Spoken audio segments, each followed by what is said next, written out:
the big problem of having extra weight in teenagers in terms of their liver function. So just to give you a little bit of background, liver is a major organ in the body where it's supposed to clean the body from all the toxins. And if the liver does not work very well, which we know sometimes happens in older people when they have liver cirrhosis from hepatitis or from drinking too much alcohol and things like that, it can, and these people can be very sick and end up in the hospital and the intensive care. There is another group of liver condition that actually can develop into liver failure and liver cirrhosis that starts from fatty liver. So what is fatty liver? Fatty liver is when there is excess body fat, then part of this body fat goes and sits on top of the liver. So when that happens, there is like inflammation in the liver, and this inflammation is not good.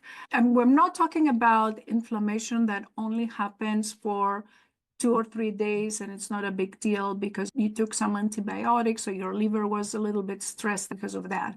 I'm talking about chronic inflammation when there is fat on top of the liver that sits there for many years. And if nothing happens, the liver can become stiff. I don't know if you ever seen the liver from animals. There is like a soft consistency in the liver. It's a soft organ. But if there is chronic inflammation, then instead of having this soft consistency, the liver becomes very stiff.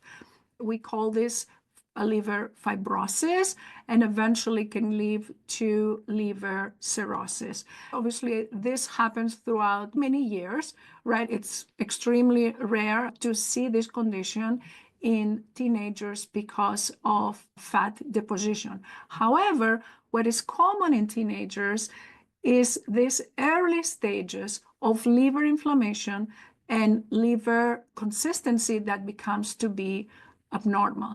And you will not know about it unless you actually did specific tests.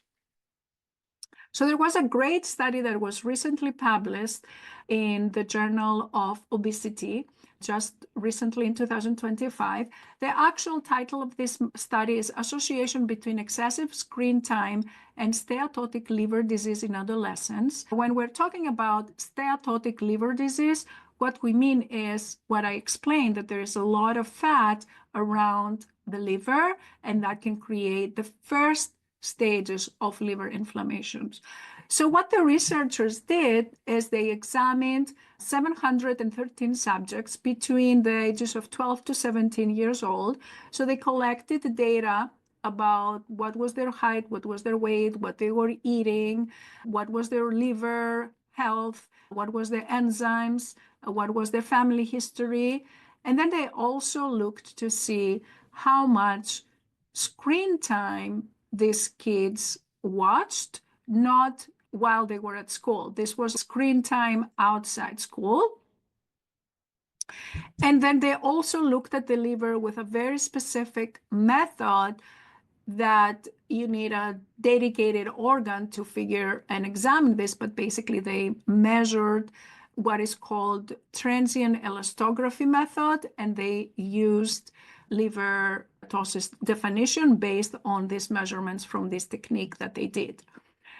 And then what they found was that kids that have excessive screen time, which means more than 5 hours per day, were at higher risk to get liver steatosis, or this fat deposition and liver inflammation. So there was an association. So kids that were having more than 5 hours screen time, and by screen time, TV, video games, and things like that, they were more likely to have liver steatosis. Now, then they tried to examine what is this relationship? Why does this happen? And what they found was that this was partially caused by the fact that those kids that watched more than 5 hours, they also had a higher body mass index. If you don't know what body mass index is, I invite you to go and listen to episode 1 of this podcast, where I go into more details to figure out what is a healthy BMI and how to calculate it for a specific teenager. What this research shows is that the importance of cutting back on screen time as a method to improve the BMI, because there is like an association, and other studies have shown that decreasing screen time can decrease the body mass index. It's more likely that the kids that don't watch a lot of video games and electronics and social media and all that stuff, they have better chances to get into a healthier weight. And based on this study, one would hypothesize that the risk of their liver inflammation could go lower. Now, that's a different study that maybe somebody can do in the future, but it was really striking to find out that kids that watch more than 5 hours, that spend more than 5 hours on screen time, are at higher risk to have liver inflammation.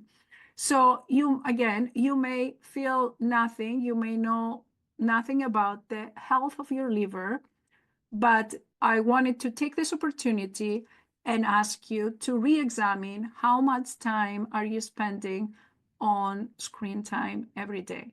And my second question, is there something you can do to cut that and limit that screen time?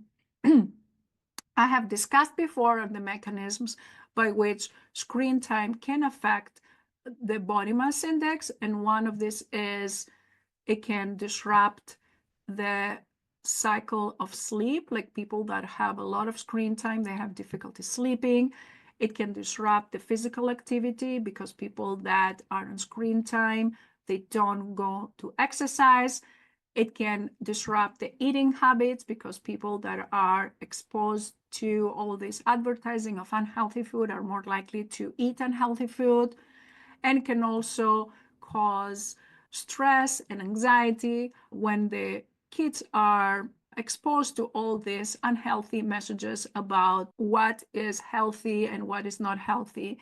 And therefore, there are multiple implications of how screen time can affect a kid's risk to be in a healthy or unhealthy BMI, and therefore a kid's risk to have a healthy liver or unhealthy liver.